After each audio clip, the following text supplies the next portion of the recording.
Тим часом людей, яких підконтрольна Кремлю влада вивезла із Армянська, зіткнулись з новим жахіттям. У місцях, де розмістили людей, немає жодних умов для належного проживання. У санаторіях їм запропонували жити в корпусах із поламаними меблями, несправною електрикою та сантехнікою. Люди бідкаються, у помешканнях повно тарганів, комах та навіть щурів.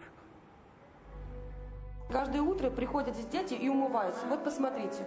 Вот это состояние, она может упасть.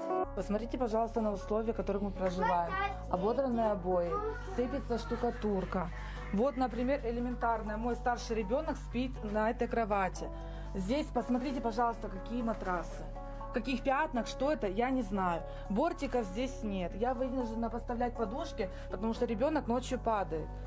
Ползают какие-то непонятные жуки. Горячей воды, у нас общий душ напротив, горячей воды нет. Мы сюда пришли, у нас был шок, просто шок. Мы не поняли, где мы сначала находились.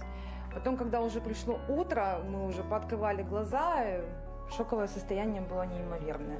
Внешний вид, условия проживания вообще непригодные для жилья с дошколятами. Есть у нас и крысы, есть девочки, которые жалуются, что прям в коробке бегает мышь, ночью шкребется.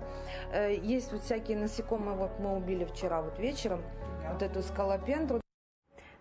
Більш того, евакуйованим навіть не запропонували медичного обстеження. А тим, в кого алергічні реакції вже нестерпні, ліки пропонують купувати власним коштом.